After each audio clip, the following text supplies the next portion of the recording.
নখকনির সমস্যা কম বেশি আমাদের অনেকেরই রয়েছে। নখের কোনা ঠিকভাবে কাটা না হলে বা অতিরিক্ত জলের কাজ করলে নখকনির সমস্যাটা দেখা যায়। হাতে বা পায়ের নখের মধ্যেই কিন্তু নখকনি বেশি হয়ে থাকে। অনেক সময় দেখবেন নখের কোনায় ইনফেকশন জমে যায়, পুজ রক্ত জমে যায়, এমনকি নখের কোনা লালও হয়ে থাকে, প্রচণ্ড ব্যথা করে, যার কারণে বাজার থেকে বিভিন্ন ধরনের ওষুধ বা ক্রিম কিনে নিয়ে আসি ব্যবহার করার জন্য। তবে নখকনি কিছুদিনের জন্য ঠিক হয়ে গেলেও আবারও কিন্তু নখকনির সমস্যা দেখা দেয়। তবে কোনো রকমের ওষুধ ক্রিম ব্যবহার ছাড়াই ঘরোয়া উপায়ে নখকনির সমস্যার আপনারা সমাধান করতে পারেন। বাড়িতে থাকা এমন বেশ কিছু উপকরণ দিয়ে এই রেমেডিটি বানাবো যেটা ব্যবহার করলে নখকনি চিরতরে আপনাদের চলে যাবে। চলুন দেখে নেওয়া যাক কিভাবে। সবার প্রথম নিয়ে নিতে হবে লবণ। যে লবণ রান্নাতে ব্যবহার করি সেই লবণই নিয়েছি। লবণ কি করবে, নখের কোণার মধ্যে যে একটা ফোলা ভাব থাকে সেটা দূর করতে সাহায্য করবে, তাছাড়াও যে বিষ ব্যথা থাকে সেটাকেও কিন্তু দূর করতে সাহায্য করবে এই লবণ। আর নিয়েছি এখানে 2 কোয়া মিডিয়াম সাইজের রসুন।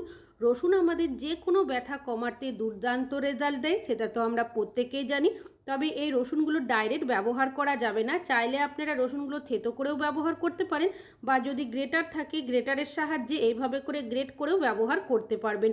রসুনের রস আমাদের যে কোনো ব্যথা দূর করতে খুব ভালো কার্যকরী। তো দেখতেই পাচ্ছেন রসুনটা কিন্তু এখানে গ্রেট করে নেওয়া হয়ে গেছে। নিয়ে নেব এখানে আমি সামান্য পরিমাণের হলুদ গুঁড়ো। যে হলুদ রান্নাতে ব্যবহার করি সেই হলুদই নিয়েছি। অনেক সময় নখের কোনা চামড়ার সঙ্গে এমনভাবে লেগে থাকে, কেটেও যায়, যার কারণে অনেক সময় দেখবেন পুজ রক্তও জমে যায়। তো হলুদ কি করবে, অ্যান্টিসেপটিকের কাজ করবে। আর নিয়েছি এখানে টমেটো।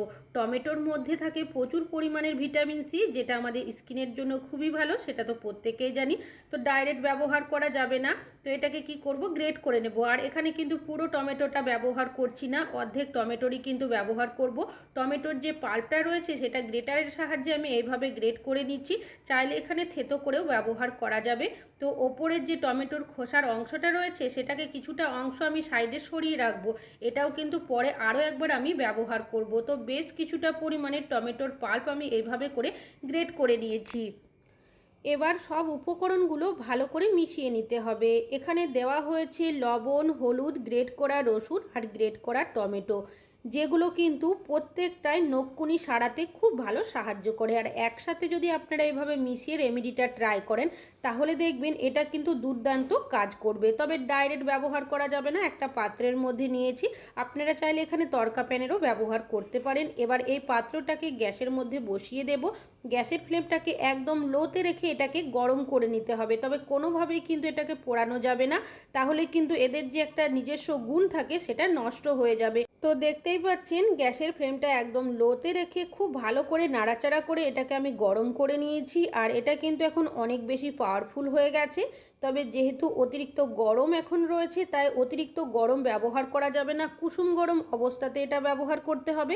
তবে এই রেমেডিটা যখন আপনারা ব্যবহার করবেন সাথে সাথে বানিয়েই কিন্তু ব্যবহার করতে হবে। আপনারা 2 থেকে 3 দিন কিন্তু বানিয়ে রাখতে পারবেন না। তবে যখন রেমেডিটা ব্যবহার করবেন তার আগে আরও একটা কাজ করতে হবে। কি করবেন, একটা পাত্রের মধ্যে বেশ কিছুটা পরিমাণের জল নিয়ে নেবেন, দিয়ে দেবেন সামান্য পরিমাণের লবণ আর দিয়ে দেবেন সামান্য পরিমাণের বেকিং সোডা। এবার এখানে নিয়ে নিয়েছি আমি আগে যে টমেটোর খোসার কিছুটা অংশ সাইডে রেখেছিলাম সেটা নিয়েছি। এইভাবে গ্রেটারের সাহায্যে বাকি যে টমেটোর পাল্পটা রয়েছে সেটাকে গ্রেট করে এর মধ্যে দিয়ে দেব। টমেটোর মধ্যে রয়েছে প্রচুর পরিমাণের ভিটামিন সি, যেটা আমাদের ত্বকের জন্য খুব উপকারী, সেটা তো আমরা প্রত্যেকেই জানি। তারপর খুব ভালো করে এটাকে মিশিয়ে নিতে হবে। তো দেখতেই পাচ্ছেন খুব ভালো করে মিশিয়ে নিয়েছি। পাত্রটাকে গ্যাসের মধ্যে বসিয়ে দেব। এটাকে কিন্তু অতিরিক্ত গরম করা যাবে না, হালকা কুসুম গরম করে নিতে হবে। মানে হলো আপনারা একটা আঙুল ডুবিয়ে দেখে নিতে পারেন সহ্য করার মতো গরম যাতে হয়। এবার যেহেতু পাত্রটা খুব বেশি গরম হয়নি, আমি হাত দিয়ে কিন্তু পাত্রটাকে নামিয়ে নিচ্ছি। এবার আপনারা এই যে মিশ্রণটা তৈরি হলো কুসুম গরম অবস্থাতেই ব্যবহার করবেন। আপনাদের হাতে পায়ে যে জায়গাতে নখকুনি হবে আপনারা কি করবেন, সেই নখটাকে এইভাবে করে ডুবিয়ে রেখে দেবেন। চাইলে আপনারা পুরো হাতের নখও কিন্তু এভাবে রাখতে পারবে। অনেক সময় নখের কোণার ভেতরেও দেখবেন কিছুটা হলেও নোংরা ময়লা থেকে যায়, যতই ভালোভাবে পরিষ্কার করি না কেন। মাঝে মধ্যে যদি নখগুলো এভাবে মিশ্রণ বানিয়ে ডুবিয়ে রাখতে পারেন, নখের কোণার ময়লাগুলো খুব সহজেই বাইরে বেরিয়ে আসবে। একই পদ্ধতিতে আপনারা পায়ের নখও কিন্তু ডুবিয়ে রাখতে পারেন। তবে ডাইরেক্ট আপনারা যদি ডুবিয়ে রাখতে না চান, সেক্ষেত্রে একটু সুতির কাপড়ের টুকরো বা তুলো নিয়ে নেবেন। সেটা দিয়ে আপনারা কি করবেন, যে জায়গায় নখকুনি হবে সেই জায়গাটার মধ্যে এইভাবে করে মিশ্রণটা দিয়ে ভালোভাবে মুছে নেবেন। তবে নখের যে কোণাগুলো রয়েছে সেগুলো কিন্তু একটু ভালোভাবে পরিষ্কার করতে হবে। যেহেতু এখানে বেকিং সোডা, লবণ আর গ্রেট করার কিছুটা টমেটো দেওয়া হয়েছে, যার কারণে দেখবেন মিশ্রণটা যখনই নখকুনির গোড়ার অংশগুলোতে লাগাবেন প্রচণ্ড আরাম কিন্তু অনুভব করবেন। তাছাড়াও নখের কোণাগুলো খুব ভালো মতো পরিষ্কারও হয়ে যাবে।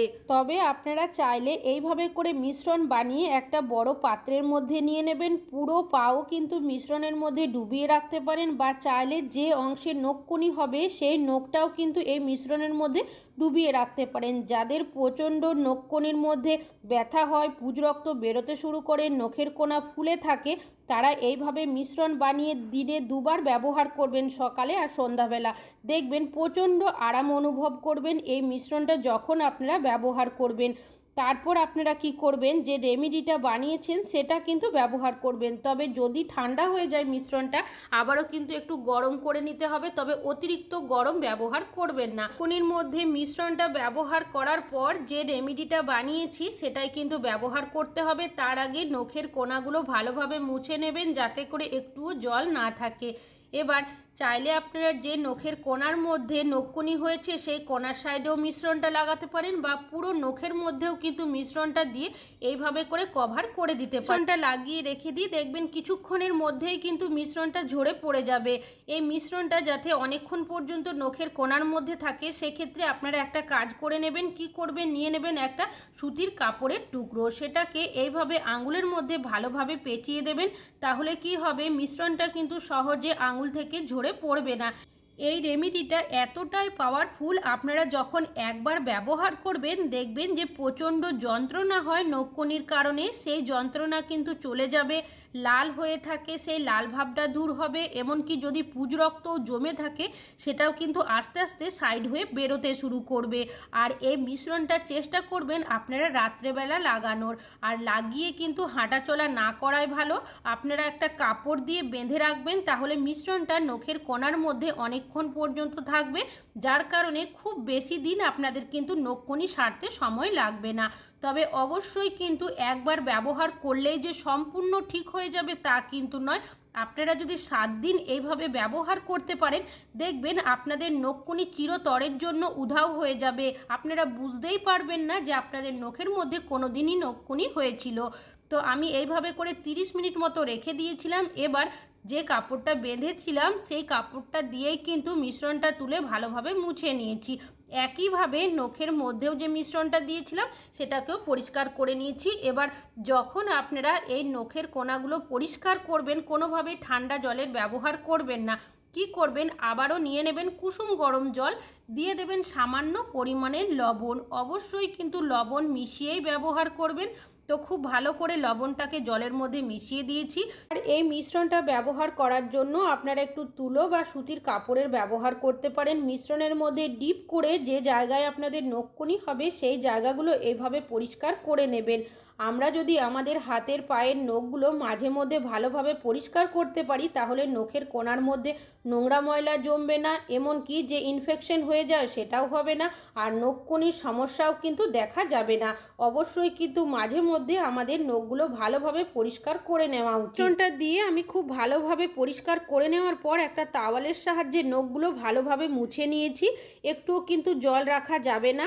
এবার সামান্য পরিমাণে তেল নিয়েছি, যে জায়গায় আপনাদের নখকুনি হবে সেই জায়গার মধ্যে এইভাবে পরিষ্কার করার পর একটু নারকেল তেল বা ভেসলিন লাগিয়ে রাখবেন। সেক্ষেত্রে কি হবে, আপনাদের নখকুনির যে জায়গার মধ্যে প্রচণ্ড ব্যথা করে, ফোলা ভাব থাকে, এই পদ্ধতিটা আপনারা যদি অ্যাপ্লাই করতে পারেন দেখবেন চিরতরের জন্য নখকুনি আপনাদের বিদায় হয়ে যাবে। আশা করছি নখকুনি সারানো টিপসটা কাজে আসবে। কোনো রকমের ওষুধ বা ক্রিমের ব্যবহার করতেই হবে না, আপনারা যদি এইভাবে করে অ্যাপ্লাই করতে পারেন। ভালো লাগলে অবশ্যই একটা লাইক করবেন।